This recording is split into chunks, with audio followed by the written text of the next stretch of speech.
Hello and Hare Krishna. So on behalf of ISKCON Bhaktivedanta Manor and the School of Bhakti, we'd like to give a warm welcome to everyone who's tuned in for this first of a kind 2020 big Bhagavad Gita debate chat show. So big warm welcome to everyone. This obviously, we're living in strange times now, and generally we'd be doing these festivals live right now with everyone together like a family. But at the moment, you know what? We make use of what's available to us. We make use of modern technology, and at least you can experience some of the nectar of these kind of Krishna consciousness discourses through your computers and things like that. So again, it's going to be quite an event tonight. We've got an amazing show planned ahead of us. Quick apologies, obviously, for the Facebook issues that we were having, but obviously this is also being broadcast from the Haveli page as well. So you can obviously access it through various mediums as we speak. So without further ado, let me introduce you to our esteemed guests today. So firstly, to my right, we have a saffron-clad gentleman here. His name is Gurudas. He's originally from Leicester. He's led quite a journey, actually. He was studying genetics. He was an MC in the kind of Leicester dance scene. And of course, he was also carving a successful career in sales and marketing. So, Gurudas, obviously it's a pleasure having you here with us today. Could you tell us that, with all this journey from being a genetics student, MC, salesman, how did that end up, bring you to the path of Krishna consciousness and looking like the way you do, a saffron-clad monk? Well, Hare Krishna to you, Hare Krishna to everyone. I came across Srimad Bhagavad Gita when I was 21 years old at University of Leeds, and I think that created all of the explosion of revolution for my life. Bhagavad Gita as it is. Brilliant, brilliant, which is quite appropriate since this is what obviously our talk show is based on.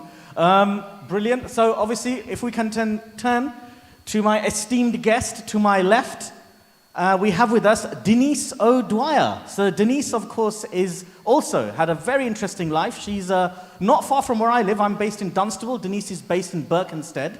And she's actually an astrologer and a feng shui consultant. She used to study archaeology when she was young. And then she went on to working in the corporate commercial sector. And now she obviously runs a successful consultancy in feng shui, where she's got clients from all over the world.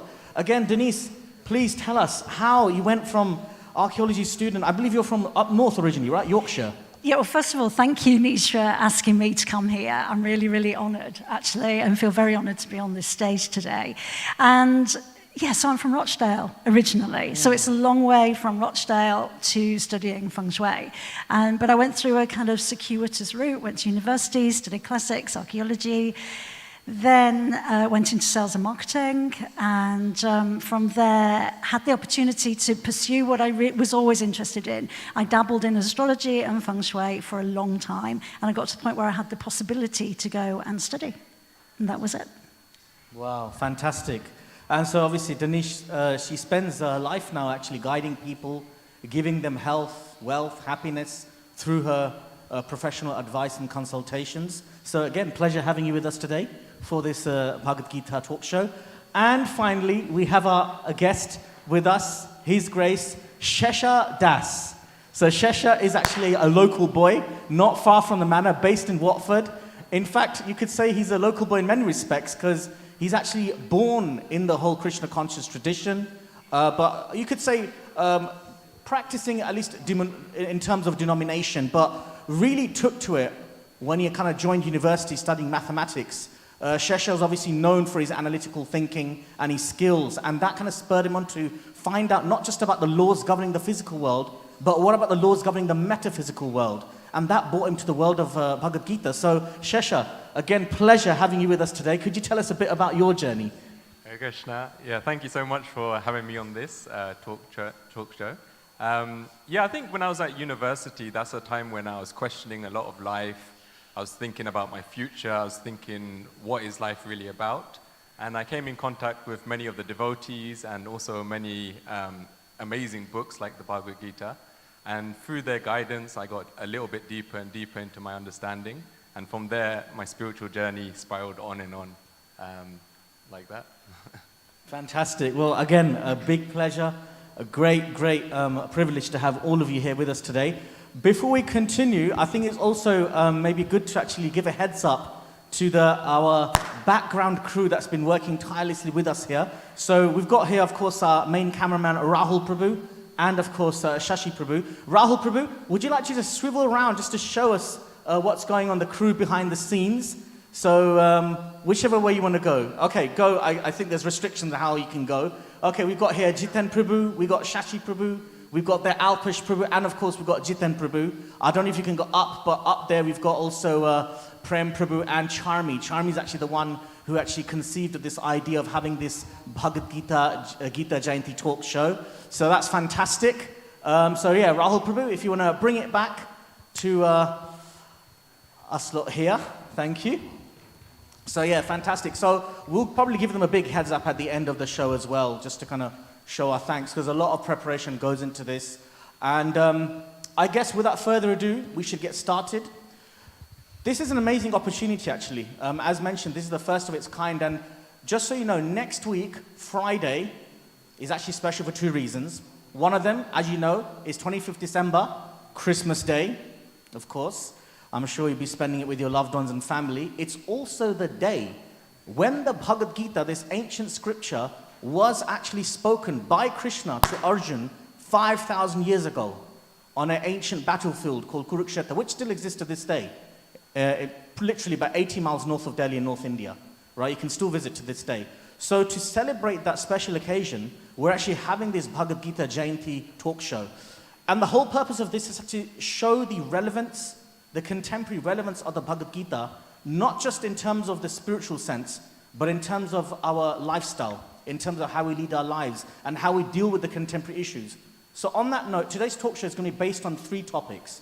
Number 1, identity politics. Yes, it is kind of like the buzzword that you see in the media right now, and there's a lot of movements going around, a lot of kind of social discourse around the notions of identity and things like that. So we can see, what does the Bhagavad Gita say about this? The second topic, of course, very relevant, is climate change. Yeah, climate change. People are passionately campaigning to improve the world's ecological system and give some environmental awareness. And of course, the third topic is actually developing some balance, some happiness in work environment, in the educational system, where stress levels are going sky high more and more. So we're going to see all these issues from the perspective of Bhagavad Gita. So let's start with the first topic, which is identity politics. So we can see that there is a lot of, as mentioned, social discourse around it. This year has been quite tumultuous. Not only did we have the COVID, we've had obviously a lot of campaigns around, identity around gender, ethnicity, race, all that kind of stuff. So lots of, discussions around who we are and how to identify ourselves in society. So if I can turn to maybe Denise, could you maybe tell us, your thoughts on this kind of, this identity-based movements and the discourse around it? Like, what's your experience? Because, you deal with people from all walks of life in terms of your consultations. Please could you share us your thoughts on these issues that are rising now? Yeah. Okay, so what I think is, or what I observe is that a lot of what's happening today is driven by social media. And social media is great, because we wouldn't be here today if we didn't have access to social media. But at the end of the day, social media also has its kind of downsides, because I think there's so much kind of focus on how we look and whether we fit in and what kind of groups we're aligned to, that it becomes quite kind of psychologically damaging. So there are lots of, I was just reading today, there's this concept called dysmorphia, kind of dysmorphia that comes from, led by social media. So basically people, girls and men and women, feel that they have to look a certain way in order to be accepted, in order to be conform and have social acceptance. And I think social media drives that hugely. And there's also lots of reports on online where plastic surgeons are seeing an increase in younger girls coming to alter their appearance because they want to fit in to a constructed norm. So it's all about changing appearance and fitting in with the physical aspect. Yeah, no, that's really interesting. And you mentioned about dysphoria, I believe that's what it's called, right? Dysmorphia. Dysmorphia, sorry. I believe there is a psychological condition that relates to it, right? Body dysmorphia. So obviously it's very pertinent. Obviously, because of your professional experience, you are encountering people that are going through the effects of this excessive bodily identification, which leads to such, sort of conditions that affects us mentally and physically. On that note then, if I can turn to Shesha, since obviously you've been steeped in the Krishna conscious tradition, from your understanding of the Bhagavad Gita, what would the Bhagavad Gita perspective be on these kind of identity-based issues and struggles that people are now experiencing in the modern life? Yeah, it was very interesting actually when Denise was just saying that. In the forefront of my mind, I was thinking how volatile my mind is actually when I want to be perceived as something or I want to be seen as a certain type of personality. Then I shift myself, my identity, to try and, achieve that. So, the Bhagavad Gita is an amazing book because it doesn't just look at the surface of a problem or the surface of any topic. It actually goes way, way deeper and looks at the root cause of something. So as soon as we know the root cause or the root of our real identity, then actually we can gravitate and change all of our life decisions to actually satisfy what that real identity is. And so the Gita actually starts off, from the very start, it explains that actually, yes, okay, we have a body, we all have a body, but actually it's constantly changing. So dehinosmin yata dehe, the body goes from a young body to a mid-aged body to an elderly body, and like that, it's constantly going through changes. Then someone can say, okay, many of our identities are based on where our mindset is at. So I don't know about you, but my mindset is constantly changing. 24/7, my mind is changing. But then the Gita actually explains what is the root of our identity. What is that one part of us that is constantly something that we identify with, which gives life to our body, which gives life to our desires. And it explains that this is the jiva, the spirit soul. So as soon as we know that this is our identity, as soon as Krishna explains that to us, then actually we can guide all of our decisions. We can guide all of our daily decisions around trying to get back to that identity of being a spirit soul. And so often we give this example, this analogy that, don't take the illusion too seriously. Just like how when you're watching TV, I don't know what your favorite show is, maybe it's the Mahabharata, maybe it's EastEnders, whatever floats your boat. But when you're watching that, sometimes you get so caught up in the person's emotion that you're watching that you forget that you're on the sofa just watching. You get so caught up in their life, their decisions, that you instantly forget your life and your decisions and what's going on in your reality. So the Gita is explaining the core of our identity as the spirit soul, and that is enabling us to bring back our decision-making, our consciousness, to tap into what a real spirit soul is. The nature, in essence, in a snapshot, is to love and also receive unalloyed love. And developing that consciousness is very much mapped out within the Gita.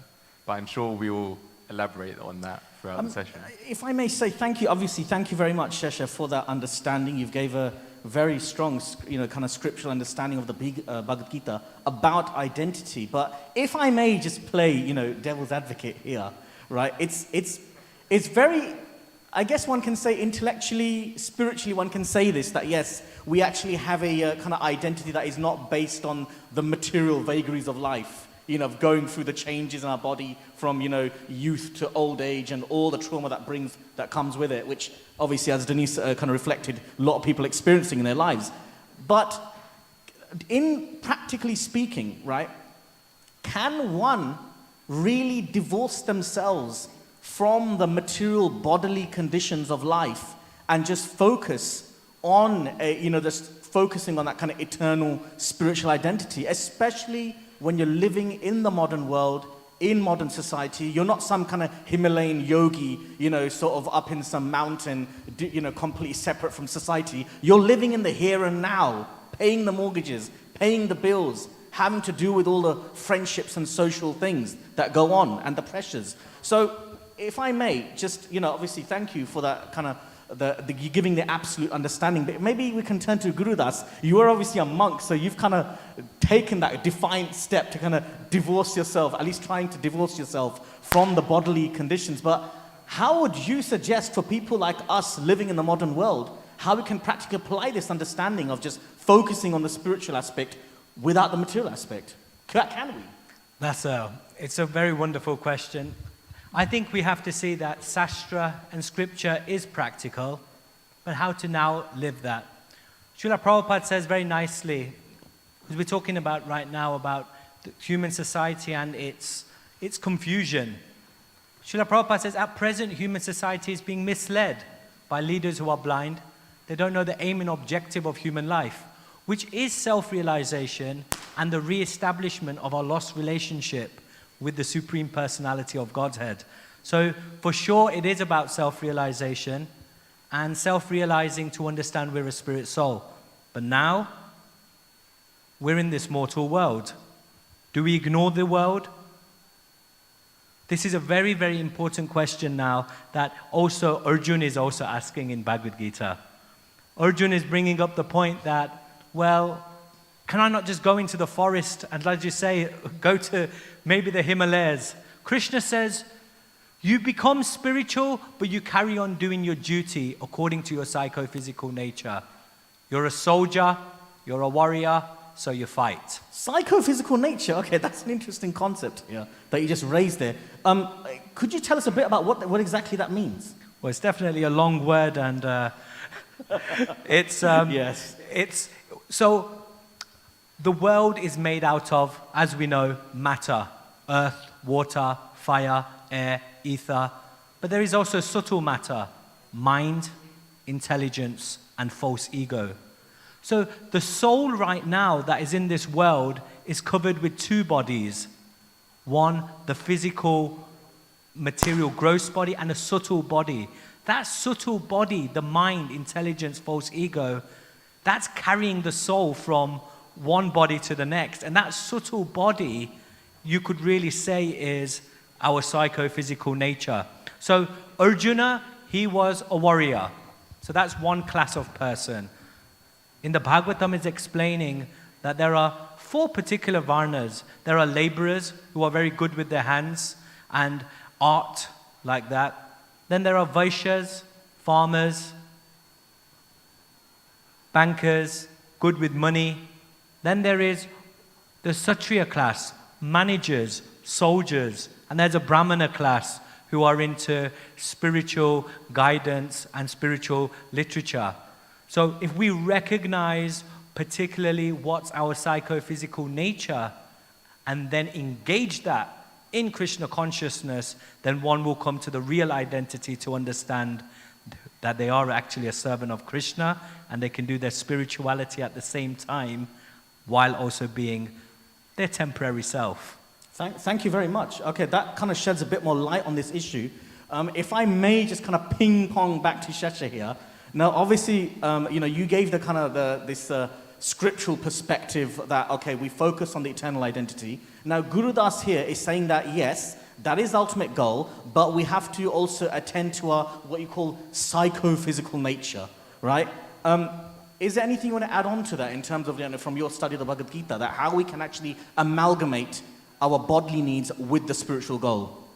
Yeah, it's a very good concept and topic to actually pick up on. And I guess consciousness nowadays is such a huge topic that's being talked about. And within the 13th chapter of the Bhagavad Gita, actually, Srila Prabhupada explains a lot about consciousness and different degrees, different levels of consciousness, and how one develops them.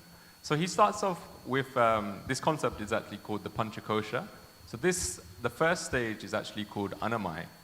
And Anandamai means when we just look for our basic kind of necessities in life. So this is like food, sleep, this is the main necessities. Then one develops their consciousness and realizes that they want to establish themselves within society, where they want to, get education, they want to make their stance, they want to make a future for themselves. So this stage is called pranamai. Prana, as many of us know from pranayama, means life. So it's establishing one's own life, the material life. Then one develops into what's called manamai, or their consciousness develops like this. Manamai means when someone starts recognizing the more subtle aspects of their life. So they start acknowledging how they feel, their different emotions, their mindsets, their intellect. And they also think about other people's feelings, intellect, etc. Then one develops their consciousness further, and now it starts becoming spiritual. So this is where it starts getting a bit more juicy. And this stage is called Vigyanmaya. Vigyanmaya is where you start now differentiating that, okay, I have a body, I have a mindset, but actually I'm more than that. I'm a spirit soul. So this is the basic of seeing the difference between matter and spirit.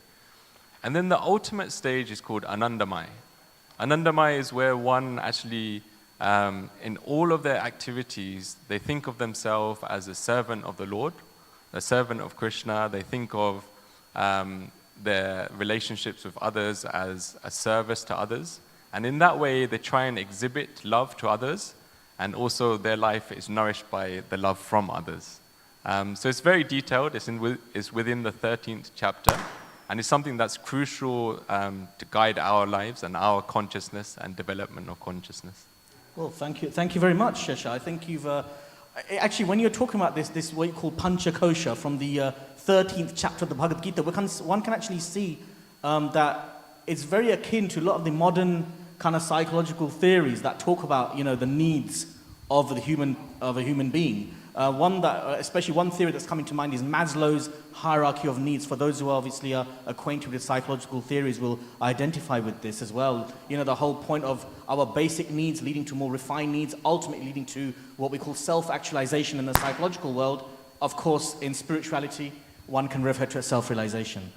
Okay, this is brilliant. We're having a lot of vibrant discussions here going on. Now, just to let you know, for those of you interested and want to contribute and want to ask questions, we have, of course, our online portal through which we can actually respond to your questions. So we've got a question here, which is basically saying, my identity often feels torn between wife, friend, and sister, with pressures from all angles. How do we focus ourselves? I'll repeat that again. My identity often feels torn between wife, friend, sister, with pressure from all angles. How do we focus ourselves? Well, that's an interesting question.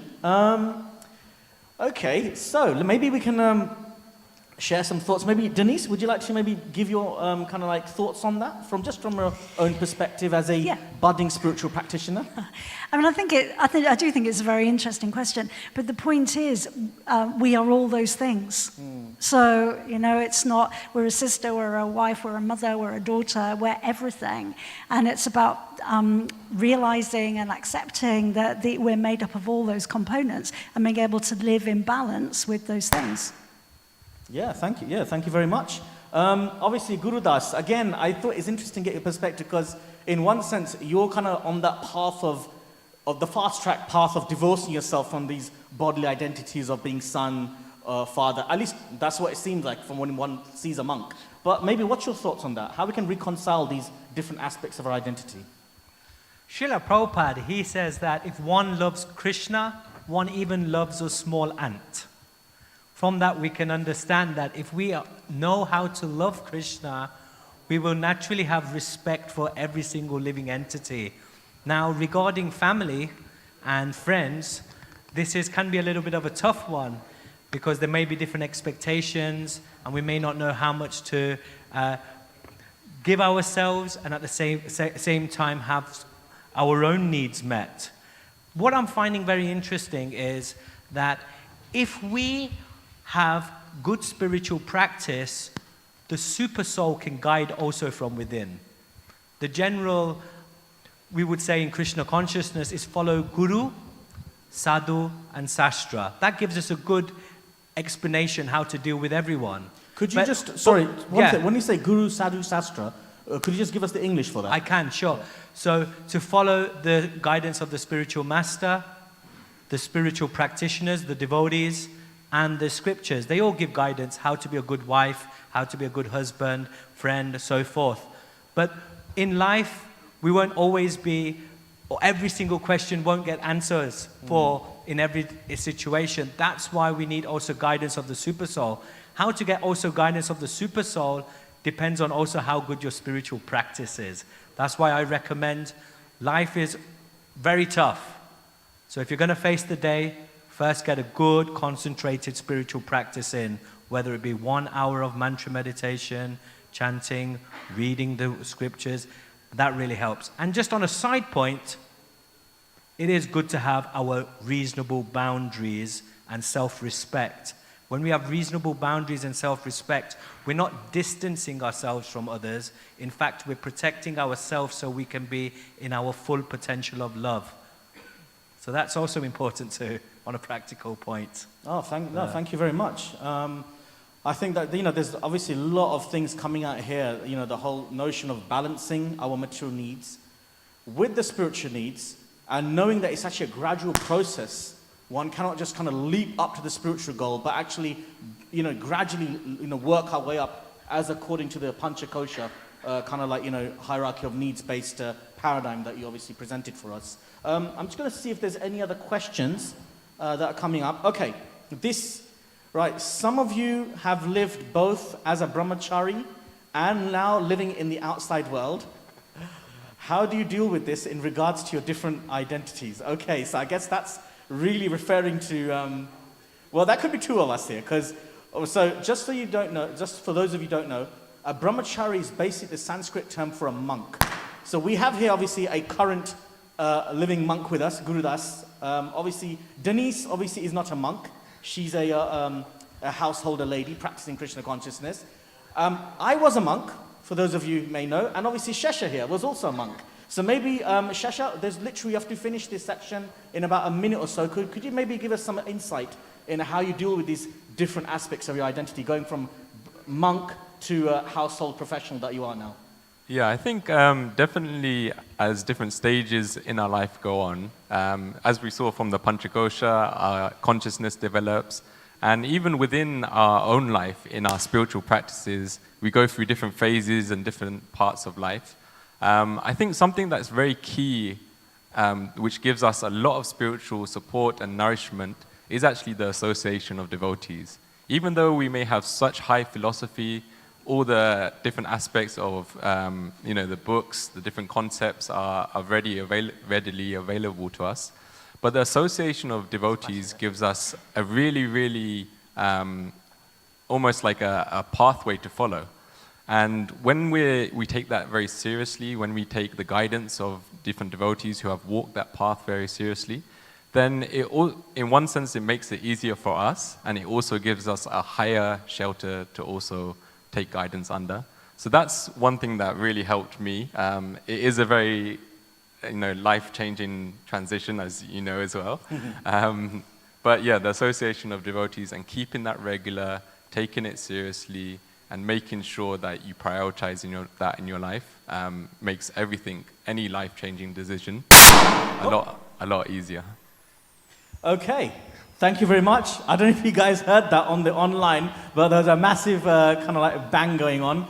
It could be some of the preps from the next show, because after this there's going to be a drama being broadcast as well, so maybe it's from there. But don't worry. That was a bit of a drama too. That was, wasn't it? Yes, a little drama within the drama. But as they say, the show must go on, so we carry on. Okay, thank you so much, all of you. I think that was a fascinating discussion. I think we talked a lot about kind of like notions of identity, and I think there's a lot of kind of wisdom there that actually people can actually, apply in their life on how to kind of first, sort of balance, reconcile their material needs with the spiritual aspect of life. And in the process, that can actually help to alleviate some of the material stresses that people are going through, as Denise mentioned in the beginning, with the, a lot of the people that she kind of attends to in her professional work. So, on that note, we are now going to seg into our next topic. Also, a very, very pertinent topic, pretty much the talk of the day. And rightfully so, it's probably one of those important topics that we can actually speak on for generation after generation. I'm, of course, referring to climate change. Yeah, climate change is something that's obviously been in our purview for like the last few years. We've had obviously lots of protests around the world regarding climate change. We've had some big movements going on around the world regarding climate change. It's been in the headlines, and obviously we have a lot of kind of like, political, governmental summits going on around the world trying to kind of, see how we can actually solve this whole environmental crisis. So on that note, again, let's see what the spiritual knowledge has to say about this issue. So we're going to obviously look obviously from the perspective of Bhagavad Gita. Maybe if I can turn to Denise again, because obviously you're very much connected with the world through your work, because you have clients from all over the world, all kinds of backgrounds. What's your thoughts on the climate change, the campaigns going on around the world, and why do you feel this topic is important? Being a spiritual practitioner yourself, and as well as being a professional. Okay, thank you. Well, basically, we all share the same home. So we all have a responsibility to take care of the same home that we all exist in. And it is a current topic because David Attenborough did a lot of good work to bring this subject to a wider circle when he talked about the crisis in climate change. And I think a lot of younger people were influenced by that.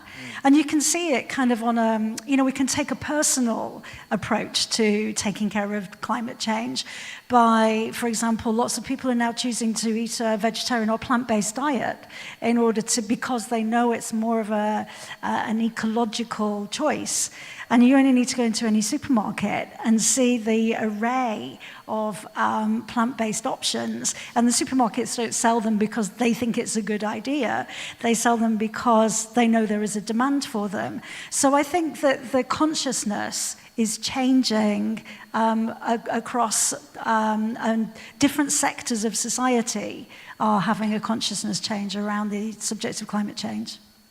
Thank you very much. Obviously, you mentioned a lot of the initiatives that people themselves are taking up in terms of their diet and, sort of like setting up different kinds of like strategies to combat this.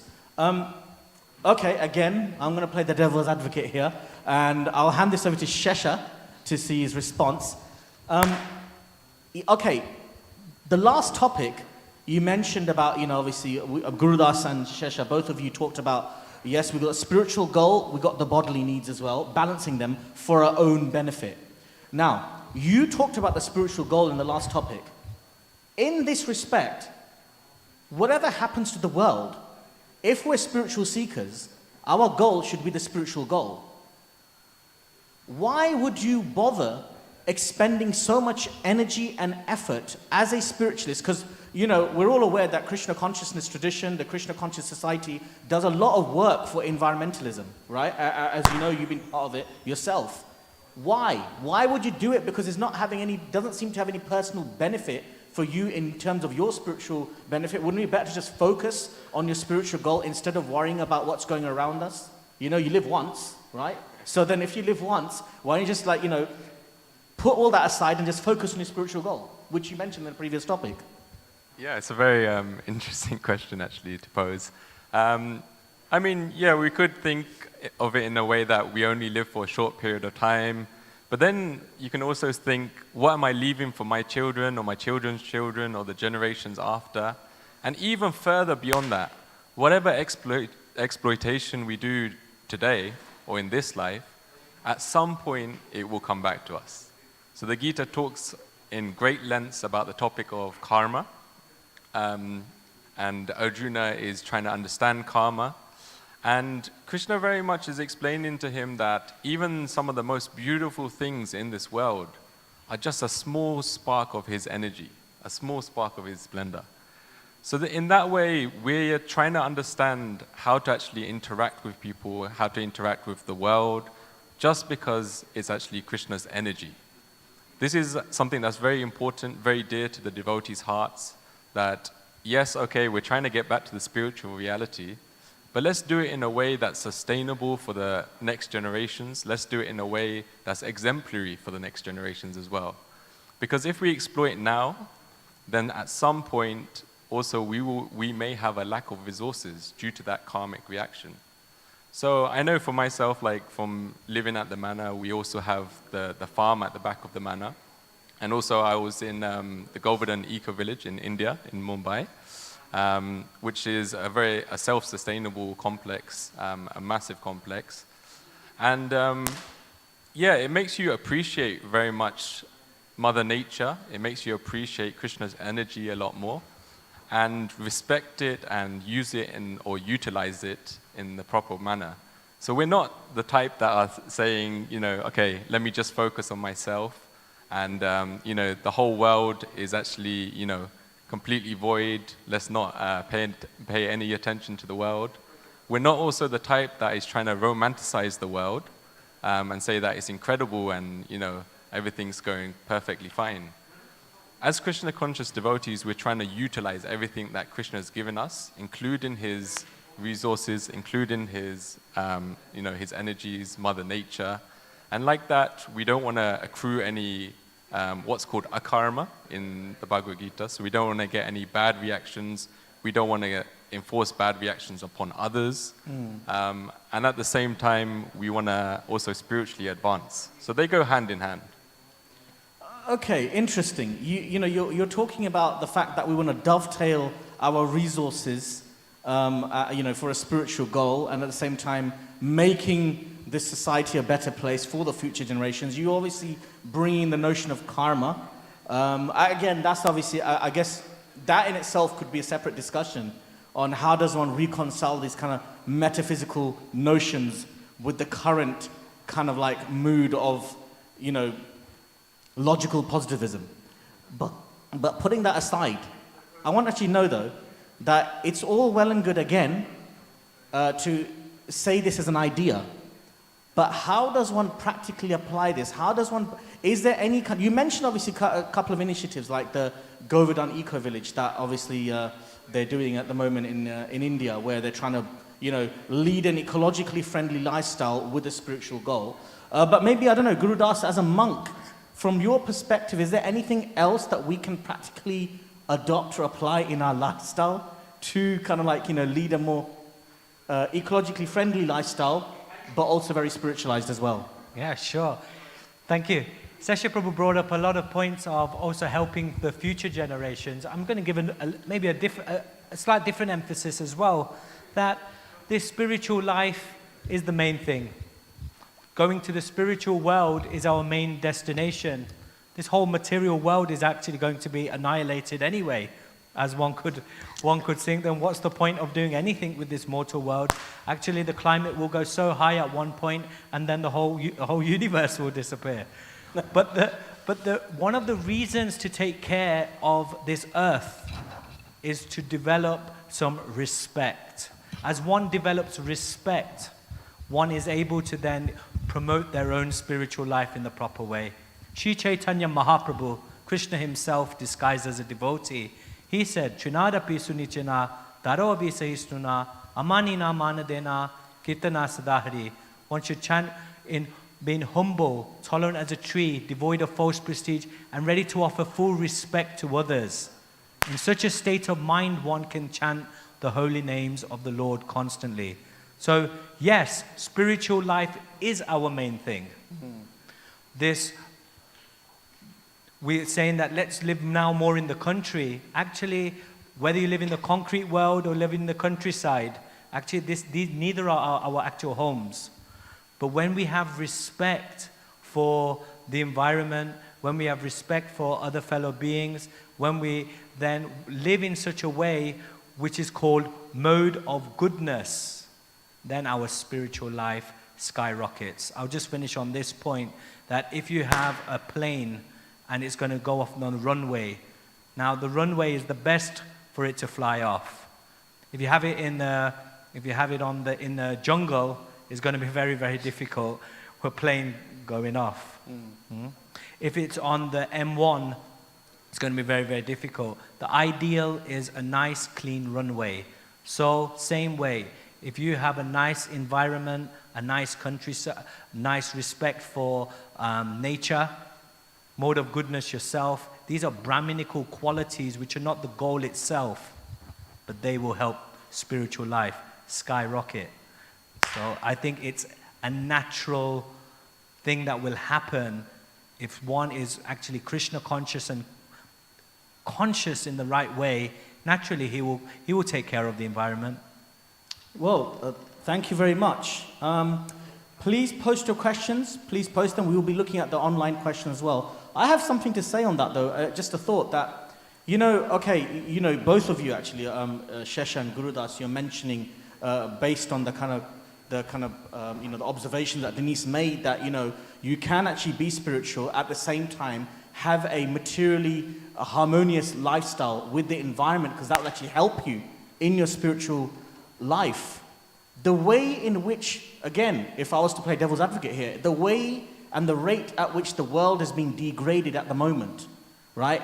Some people can say, we've had it, so let's just make hay and party, Let's not even, why even go to the effort of the environmentally, because the rate at which it will take to actually get everyone to lead a very environmentally friendly lifestyle and, have all these measures in place, because, you're going up against a lot of forces here. With that in place, wouldn't it be better to just spend your time just focusing on the spiritual, even if the world is crumbling around you? Sure. Srila Prabhupada says this, gives a really nice example of this human body.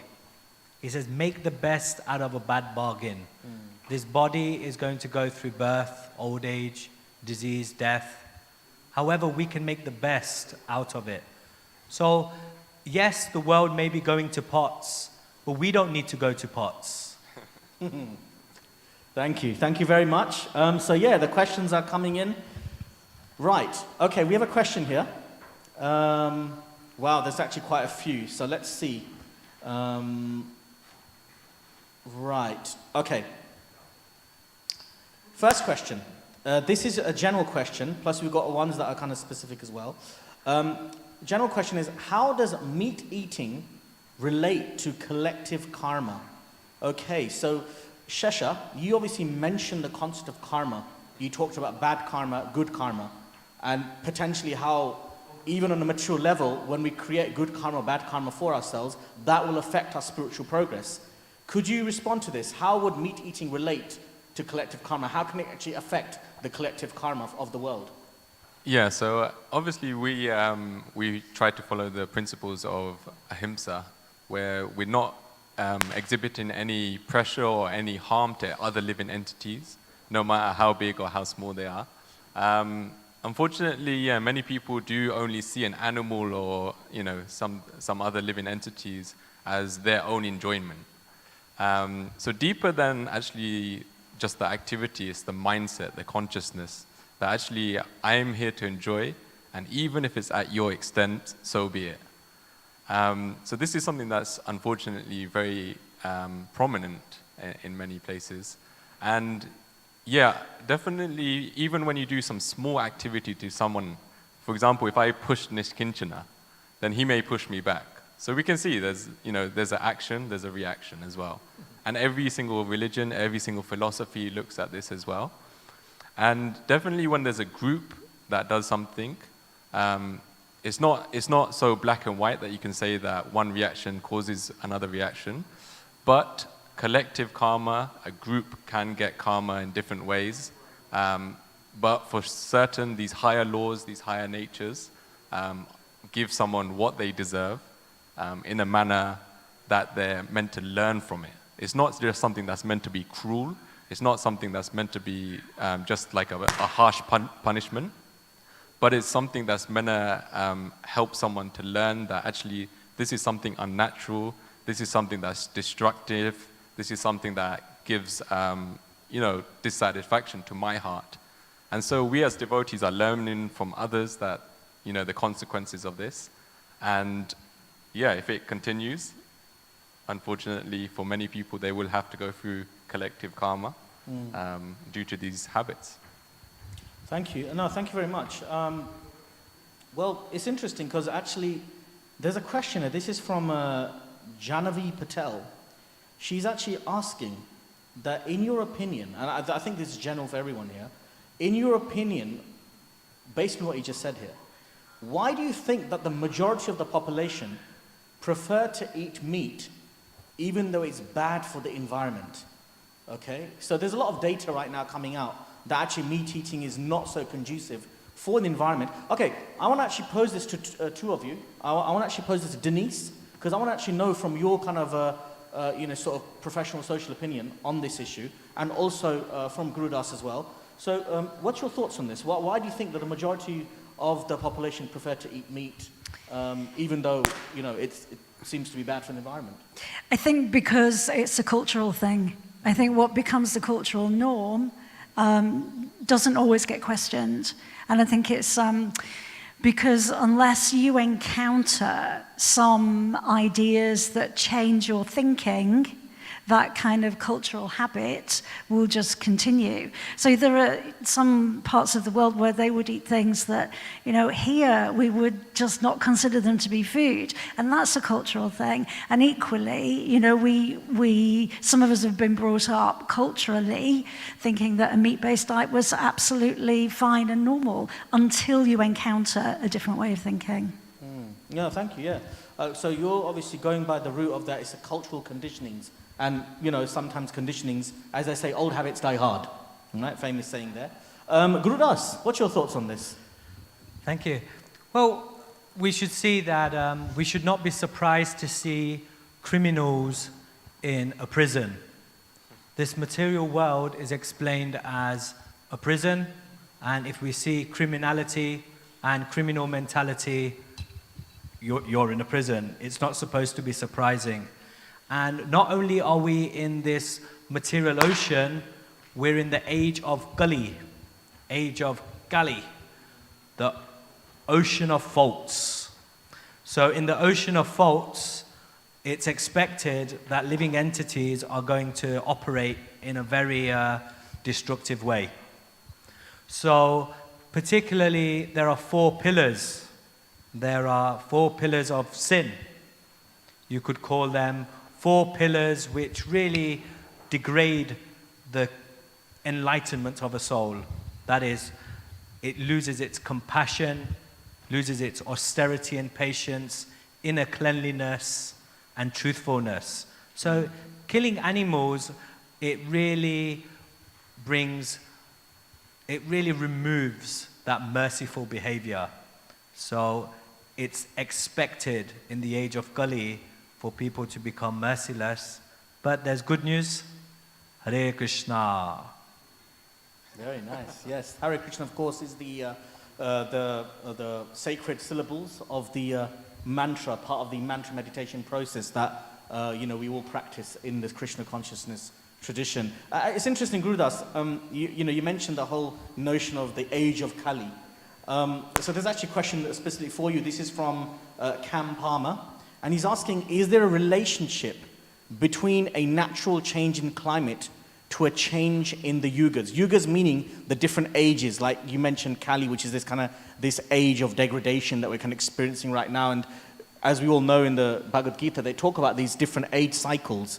So what's your opinion on that? Would you say that there is a kind of a relationship, a correlation between the change in climate to the change in the ages?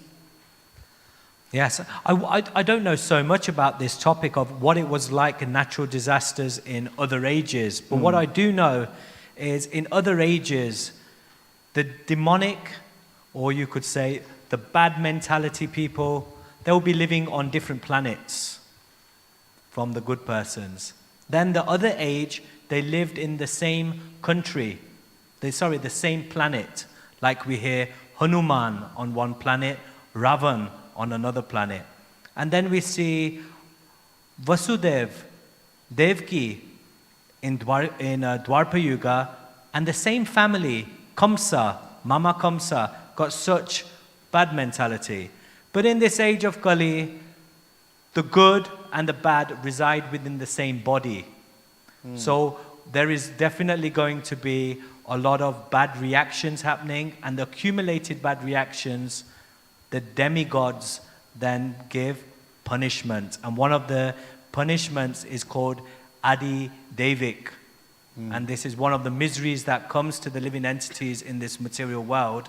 And one of those miseries is catastrophes due to karmic reaction given by the demigods. So I'd expect more of that in Age of Kali for sure.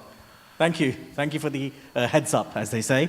It's amazing. They're just generating a lot of questions. And I think, Gurudas, with that response, you've just taken it from the terrestrial realm of discussion to the metaphysical. You brought in also like the divine aspect, the celestial personalities. It's really fascinating. We've got actually more questions on this topic, but I'm conscious of the time. What we're going to do is we're going to go to the next topic, but when there's time permitting, we can always revisit the questions of these previous topics. Yeah. So, on that note, if you want to just clear our thinking caps now, we've gone from identity politics to climate change, and now our final topic, which is basically finding happiness in challenging times, okay? At the moment, we have a situation where there's stress in the education system. We have many, many devotees, as well as just general people observing that there's so much stress. Devotees are in the education system working as teachers, as teaching assistants, or as administrators, things like that, as well as obviously students themselves. When it comes to pressure from exams, nowadays the exam pressure seems to be happening to kids younger and younger and younger as the ages go by, and of course with that comes more and more mental health issues, which of course then eventually results in physical health issues, right?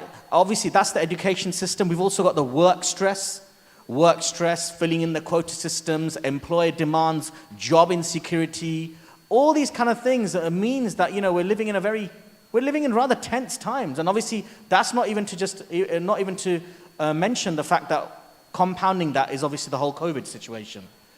With all this in place, longer working hours, less pay, and all the family, tension that may bring. Denise, as a person working in the professional world, and someone who's also kind of learning about the Bhagavad Gita, what is your thoughts on this kind of current stress-related situation? Have you experienced this in your life with the people that you deal with? And also, how do you feel that maybe the Bhagavad Gita has helped you in this respect? I think there's a lot of stress because people can't see beyond where they are as an individual.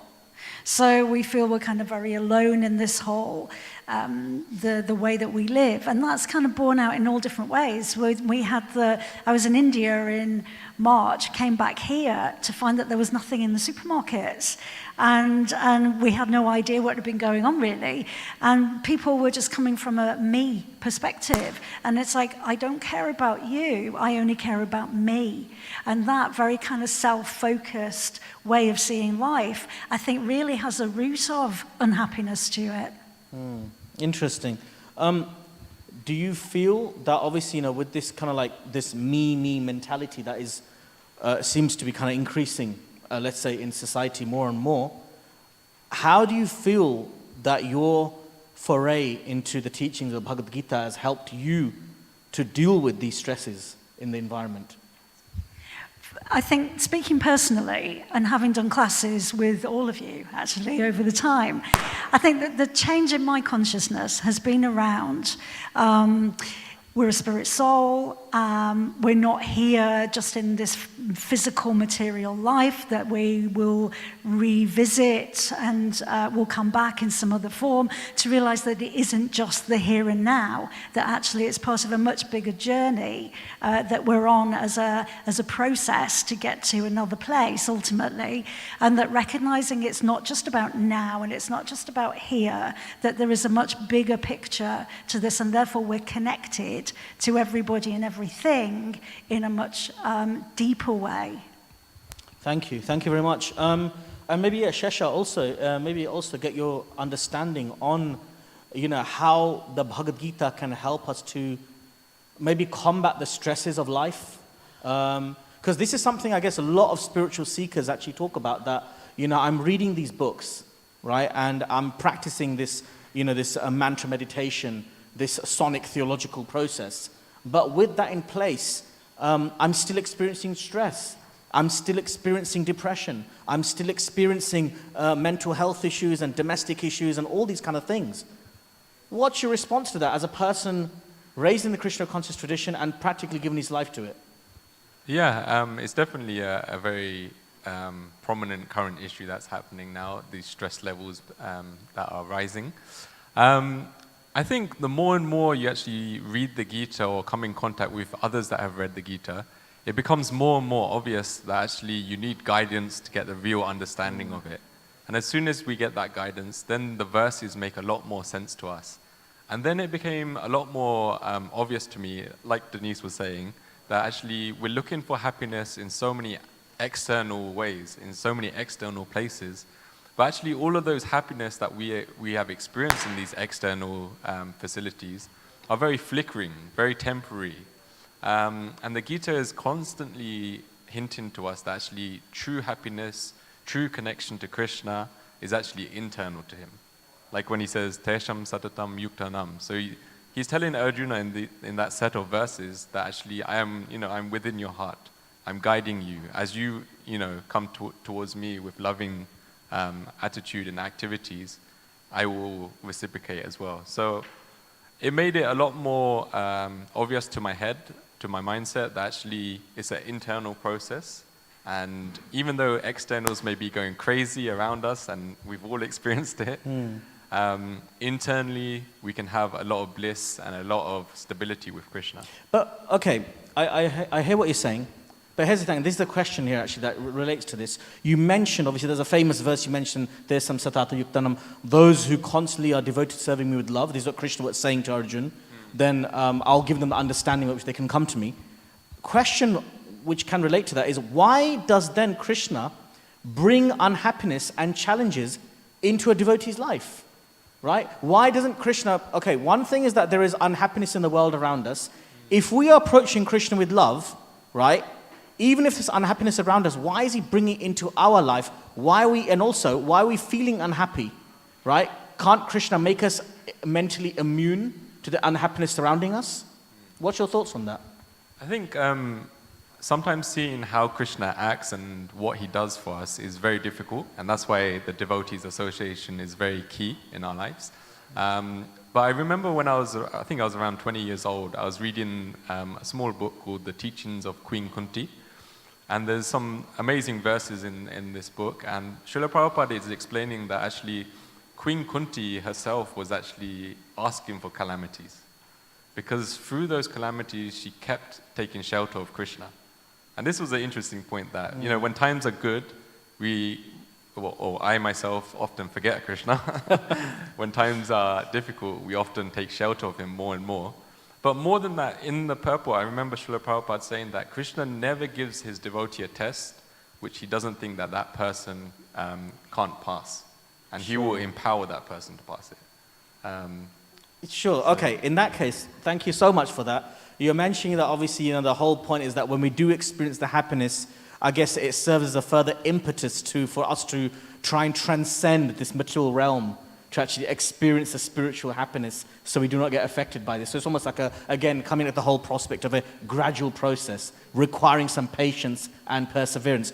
On that note then, Gurudas, following up from that, if that's the case, is there possibility of having a materially enjoyable life whilst practicing spirituality, or is it pretty much all or nothing? Either you go for spirituality, bring on all the kind of unhappiness that's coming our way, and use it as a kind of pivot, as a hook to kind of get us out of here, onto the spiritual level of living. Or is there not like some sort of balance where we can actually have a good time materially, and not have to experience so much happiness, and have, enjoy life's pleasures, and at the same time still spiritually advance? Sure. I think we can look at yoga in one sense, that yoga also means balance. And the quest for the yogi, for the bhakti yogi, is the supreme destination and the highest state of realization. Now, Srila Prabhupada gave us a way to prioritize our lives. Srila Prabhupada says, first health, then our japa, and then our service. In other words, health, our spiritual practice, personal spiritual practice, and then helping others also. This is a priority. I think more and more health nowadays in this day and age, I feel, means also regarding mental health. And we can see that in such a society, as in this modern society, people are taking shelter of gratifying their senses more than ever. It's actually a cover-up for the vacuum in their heart. But Krishna says one should have a balance in eating, a balance in sleeping, and a balance in recreation. What we can see is one of the reasons a lot of mental health issues are happening, one may do too much recreation, one may not have enough sleep, or sleeping way too much, there's not enough balance. So that's definitely there. Now, if we also look at for ourselves in our lives, yes, the spiritual goal is the topmost, our direction and our life. But to be able to do that, it helps to be satisfied and happy. That's why in our Krishna consciousness movement, we have such wonderful food. We have such wonderful friends that we're encouraged to reveal our hearts to. If you don't have no one to reveal your heart to, then you may be very emotionally also unintelligent, in the sense that no emotional fitness. If you're not aware of your own emotions within your heart, and you don't reveal them to a dear friend, then this is what this is going to increase, is more and more different types and different forms of anxiety and depression. Krishna wants us to be in a nicely situated situation so we can then take spiritual life full steam ahead. Don't situate yourself so comfortably that you do nothing, and don't have so much austerity that you are so disturbed and your spiritual life then stops. So I think it is definitely a case that this mind, in the Srimad Bhagavatam, there's one verse saying, it's like a horse. We got the horse's reins. If you just let it go anywhere, the horse will go anywhere. But if you hold the reins way too tight, then the horse is going to freak out. So this is also an art to be able to engage this mad mind in the service of Sri Krishna. Thank you very much. Is the mic, I think the mic's gone off. Is that okay? Yeah, shall I just keep going? Okay, fine. Apologies, the mic has gone off, but hopefully you can all hear me. So we'll carry on. Thank you very much for that, Gurudas. I guess it's kind of like an encouragement that, we don't all have to shut ourselves from society and become Himalayan yogis, that we can actually practice spiritual life and balancing all our kind of needs. Okay, if you just give me 1 sec, it looks like Ravin is going to bring us, hopefully, another mic so you can hear me more clearly. Just bear with me 1 sec. But I think that's actually very fascinating insights actually from all of you. The fact that, yes, we're on a journey. It doesn't mean that we have to go cold turkey in the material world. You can balance the material needs with the spiritual life, and at the same time, consciously override the mind as time progresses as well. Okay, yeah.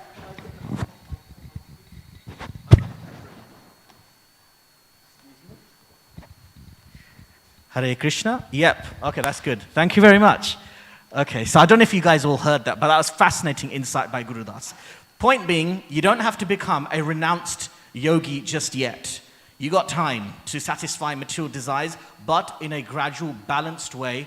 In other words, don't go crazy and party like it's 1999 as per the famous Prince tune. But, do it in a balanced manner. Just one comment there that made me think that Srila Prabhupada once said, if one is morose, then he is also in Maya.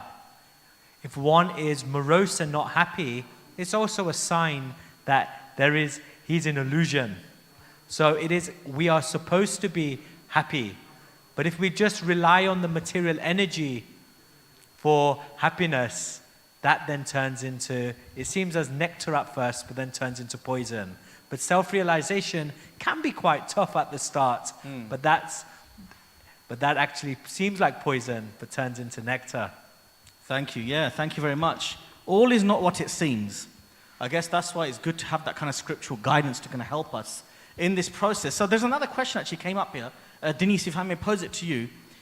The question is saying, how do we experience and maintain steadiness in our spiritual practice as we experience, loss or sadness and things like that? Any thoughts on that? I think, like Sashi was saying earlier, association is important. Coming to places like the manor and the other temples are important.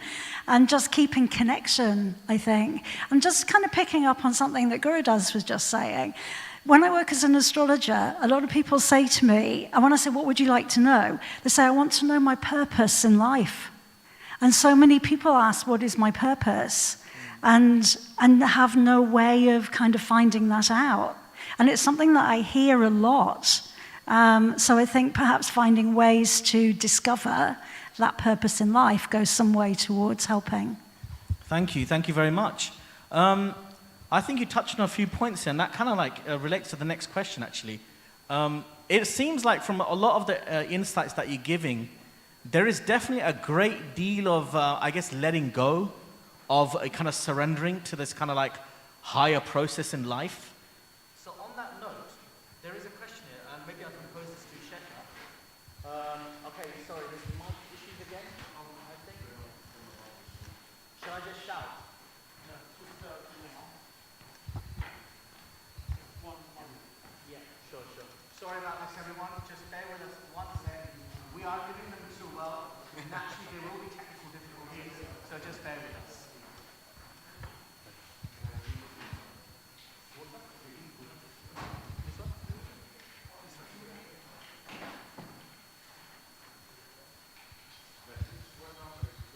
Again, another reason for us to, looks like we're on, okay.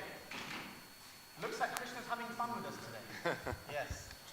Okay, I shall carry on, hopefully if that microphone gets sorted or not. If not, as I said before, the show must go on. So, Shesha, question for you is this. How can we overcome the tendency of being... Check. Hold on, check.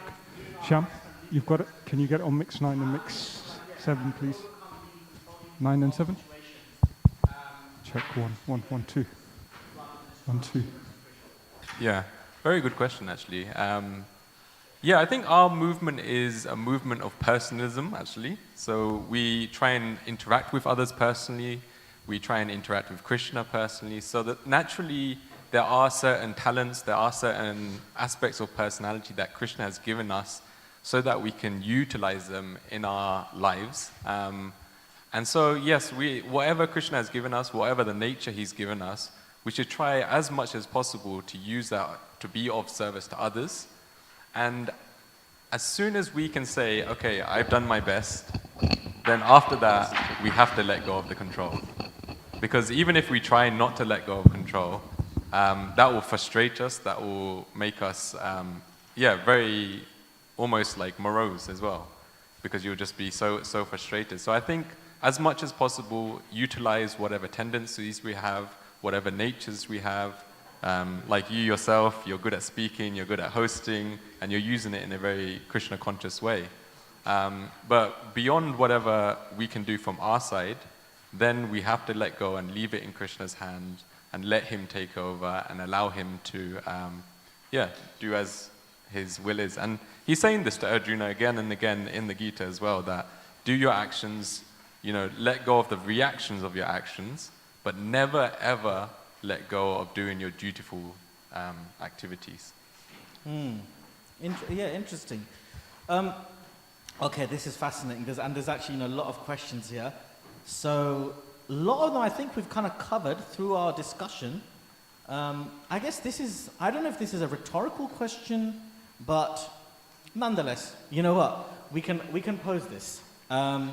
Maybe I can give this to Gurudas, and maybe you can expand on it beyond just saying yes or no, because I have a feeling that this can be answered in a yes or no. But this is from Saroj, and he's asking, isn't leading a spiritual life the best way for looking after the environment? So I guess this is going back to the whole notion of climate change. Yes. if we just have a look at the effect of worshipping Krishna, it's actually absolutely amazing the way everybody becomes satisfied. Like I gave the example before, Prabhupada says, if one loves Krishna, one will automatically love the ant. I'm just going to give a very short description here. If one only takes care of himself, he's considered selfish. If one takes care then of also the neighbor, he's like, okay. If one's taking care of the whole neighborhood, like the neighborhood watchman, he's considered even more elevated because he has a bigger field of interest. One then takes care of his own country. He's considered a hero, like a soldier. One may then take care of all of the humans, a humanitarian, but he still may be chomping on animals, so he's still restricted. His field of interest is still restricted. But when one cares for all living entities, this is called Vaishnav. This is called a proper Hare Krishna worshipper. So when one worships Krishna, one has the highest field of interest, even if he concentrates on just Krishna, because it's this Krishna consciousness is not a sectarian thing. Shri Krishna is in the heart of all living entities. If you worship Krishna, you'll make even the plants happy. Yeah, it's actually interesting you mentioned that. And, you mentioned again about this, the sonic process of mantra meditation. And I remember there was some actually research done on how different sounds can impact on nature. When they had this experiment of they had like these plants, same breed plants, subjected to different sounds. One was like, very kind of chaotic sound. One was very nice sound. And that actually affected the growth of those plants.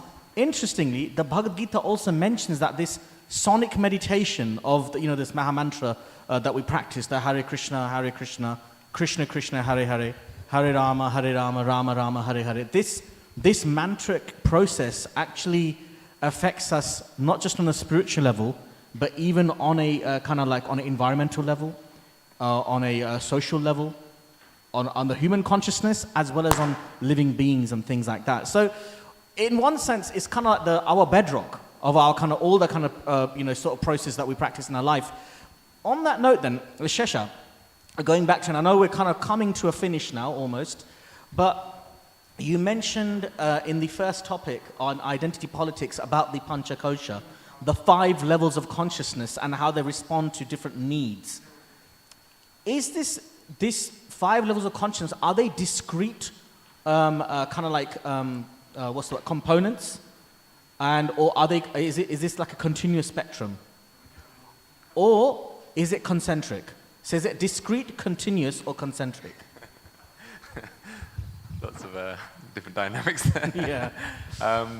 Yeah, I think it's actually a very, like, when you're developing, someone's developing their consciousness, it's a very dynamic process.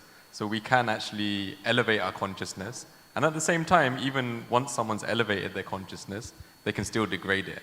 And we can see throughout our lives the Panchakosha happening. So when we're, say, a baby, your basic needs are your food and your sleep. As one grows up in university, they're trying to establish themselves. Later on, they get married, so they think about others' emotions, how to interact with others.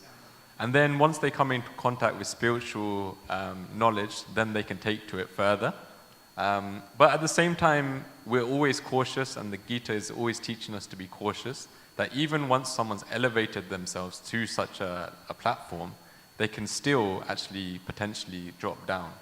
So it's got that dynamic element that, yes, you can elevate yourself, but at the same time, the world is so dangerous that we can degrade ourselves. Okay, so it seems like, yes, you may elevate yourself and have higher needs, more refined needs in your journey, but I guess until you are fully self-realized, the lower needs are still need to be balanced and attended to whilst focusing on the higher needs, but essentially. Yeah. So it's not discrete that you go from one stage to another. You're progressing up the stage, and certain needs will become more prominent according to the stage you're at, but the lower needs of the lower stages are still there, lurking there, that need to be kind of balanced out as well. Yeah, definitely. But the difference is that when someone spiritually matures, then the needs that they had before, so say at university when they're trying to establish themselves or in a job, it's not of the same nature. So once they're spiritually mature and they're seeing things from a spiritual dimension, then they're just utilizing those aspects. They're utilizing, whatever job or whatever situation they're in. Whereas before, their sole focus was on those elements. So now it's just, they're making use of it. They're adding to it as well. Brilliant. Thank you. Thank you so much. I think we've got another couple of minutes before we get to the finishing off our session. Now, just a couple of, I guess, random questions. We'll see how far we can go, but let's do this one question here at least. This one I'm going to ask Denise, because I think it's quite relevant, especially for people living with families. Of course, you are a family person. So this is a question from Kia, and I think that's a lady. Apologies if you're not. But she's asking that I'd like to spend all of my time getting close to God, but I need to be back home to help my family unravel their own modes of being. What should I do? So I guess you're a family person, you're on a spiritual path. At the same time, you've got family needs, you have to give time to them. How would you respond to that? I think you have to prioritize some time for yourself. So whilst doing everything else that you need to do with your family and also your work, because often, we have all of that to consider. But I think making your practice a priority is the only way to be. Otherwise, it will just get lost. And I speak from experience. It's very easy to just kind of lose that focus. So it's just to kind of bring yourself back and prioritize that time for yourself. Thank you. Thank you so much. I don't know, how much time do we have? Do we have time for one more question? Oh, great. Okay. Okay, so I've been told by Ravin and Charm we've got 10 minutes left. Is that for promos, or do we have time for another question? 7:20. Okay, 7:20. Okay, right. So we have to go straight into the conclude. Okay, fine. No problem. Well, what can I say? There's lots more questions coming in. Maybe we can store them, park them for a next talk show. But I guess for now, we will conclude this discussion. I'm sure you will all agree it's been a fascinating evening here at the Haveli, at the Bhaktivedanta Manor. On behalf of School of Bhakti, we'd like to give a warm thank you to everyone for all your support for this first of its kind Bhagavad Gita chat show. It actually says a debate on the thing. I guess we'll develop debates more in the future. This is, I guess, more of a talk show. But it's all good. It's a first to go forward in the future. But obviously, I'd like to give a very, very massive, big thank you to our guest here today. So, Gurudas, thank you so much. Thank you very much. Gurudas actually drove all the way from Leicester to be with us here for today, and he's going to drive all the way back. So yeah, thank you very much for obviously giving so much wonderful, deep insights into Krishna consciousness. Of course, we have Denise here. Big round of applause for Denise. So Denise, of course, took some valuable time. She was a bit nervous, actually, to get involved in this. She's actually shy, but when she actually shines forth, you can see she's got lots of amazing treasures to share. So thank you again, Denise, and I hope... Thank you. Thank you, and I hope this will not be the last that we see of you.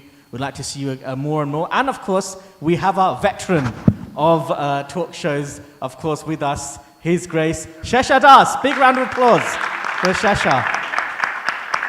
So I've had the fortune, the privilege of actually doing a lot of talks with Shesha through our School of Bhakti Facebook sessions, back in the day when it used to be called CVS.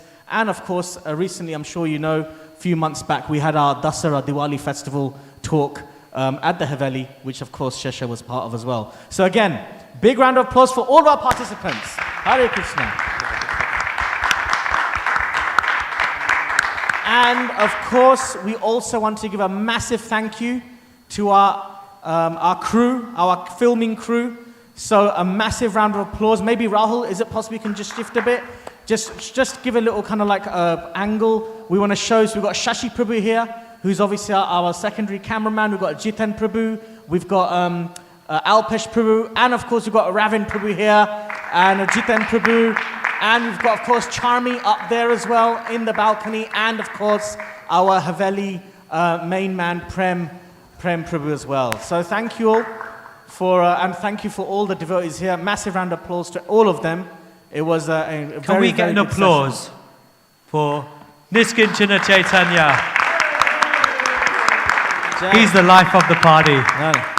I'm trying. Just be patient with me. Okay, fine. So now we are going to go on to our last part of the show, which is just to kind of give some information on what's going on right now in lead up to Gita Jayanti, which is next Friday, Christmas Day, 25th of December. So from the manor, from School of Bhakti, and from our manor book distribution teams, we have a campaign called Live to Give. And the aim is to basically distribute 2 million Gitas. That's right, 2 million Gitas all over the world.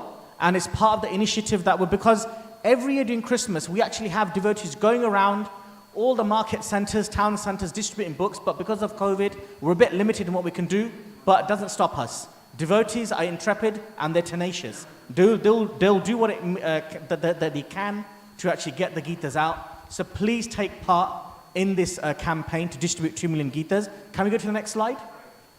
Yeah? Okay, so we've got some sponsored options here for you to take part in. So you can sponsor 15 Bhagavad Gitas at £75 or 25 Bhagavad Gitas at, I believe that's £11? What, right, I was going to say £111. I was like, wow, that's a really good deal if it's for £11. I was like, wow. No, it's for £111, right? We've got 52, you can sponsor 52 Bhagavad Gitas at £221, or you can also go full on and sponsor 104 Bhagavad Gitas at £431. Please take part in it. This is money that will be very much going to an amazing cause. It will help people, as we discussed in this session, spiritually, materially, and environmentally. So perfect. Next slide, please. Right, so how do you donate? So you can go to www.krishnatemple.com// Shastra Dan. So Shastra is a Sanskrit word which means scriptures, and Dan means to give, to donate. So if you go to that web link, then you can donate for this. You choose whatever option you want. And of course, this is all being done by School of Bhakti. You can follow us on our online links as well. And just so you know that whatever donation you make, your name will then be announced in a kind of like a Vedic ceremonial fire sacrifice that is going to be taking place next Friday, 25th December, Gita Jayanti Day, in Kurukshetra. That's right, the actual place where the Bhagavad Gita was spoken 5,000 years ago. Your name can be recited there. Very auspicious, of course, to have the opportunity. And your name will also be recited here in the Gita Jayanti event that's taking place from the manor, where it's going to be recitations by some of our leading monks and devotees like Sutapa Das Brahmachari and Radha Govinda Das Adhikari and Vaishnav Sarvabhauma Adhikari as well. So lots to obviously take part in. Please take part. They said that they want to get 108 devotees to donate. I think we've gone up to like 77, so there's like 33 or something like that devotees left, but doesn't matter about the numbers. Just go for it, take part in this, and make this year's Gita Jayanti an incredible opportunity for all of us to go deeper into our Krishna consciousness. I think that's about it for us today.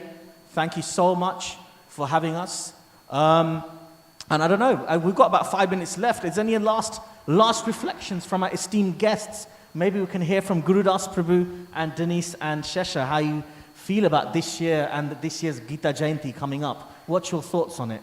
Well, I didn't get to explain my little story of how I came across this wonderful Krishna consciousness. So I was at university when I was 21 years old. And I got into myself in a little bit of bother, as university students do. I'll spare the details. And I was so much in anguish. And one person said to me, because I was studying genetics at the time, and I was doing, so I was into evolution and things like that. And at that time, I was speaking to one person, and he says to me, God made the animals. I thought, God made the animals? I've never thought of that in my whole life. I thought of all of the scientific reasons where animals came from. And he said it's all in Genesis, in the Bible. So that very morning, I actually went straight to the library. I read the Genesis. And then I got an interest in reading spiritual literature. But still not my heart wasn't still satisfied. But then I came across Srimad Bhagavad Gita as it is. There's something very special about Srila Prabhupada's edition of Srimad Bhagavad Gita. And the very person who is teaching Bhagavad Gita, Krishna, Srila Prabhupada very clearly explains that Krishna is also the goal. Krishna, the Supreme Personality of Godhead, is the very goal of Bhagavad Gita. And that was a big revolution for me, because no one had ever told me that in all my whole life. So, read Srimad Bhagavad Gita. It's very, very special. Thank you very much. I mean, truly, it's a life-changing book, very transformative. Maybe, Denise, I think, obviously, out of all of us, you're probably the newest seeker in the field of Krishna consciousness, because obviously Shesha's been in it since birth practically.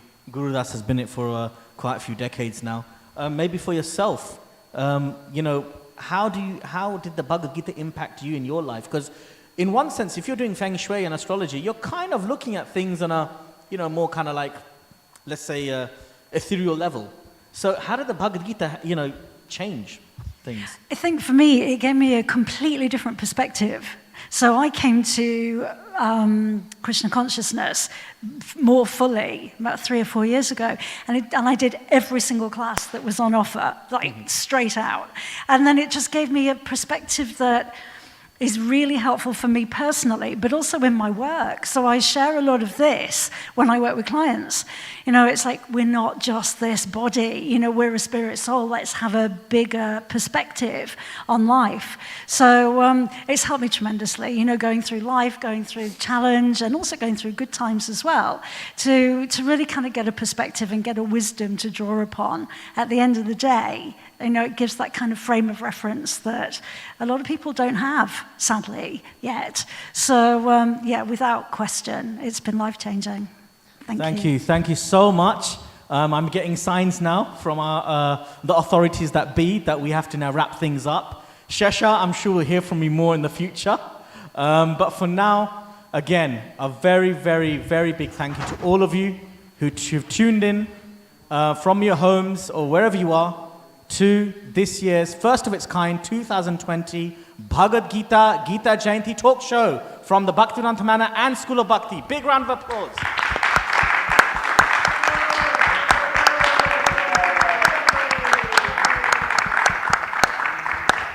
So thank you very much. We shall now call it a day, and hope to see you all very soon, and hopefully we'll see you all next Friday for the actual Gita Jayanti celebrations. Thank you very much. Hare Krishna, I've been Nishkinchana. I'll see you all soon. Hare Krishna, Hari Bol.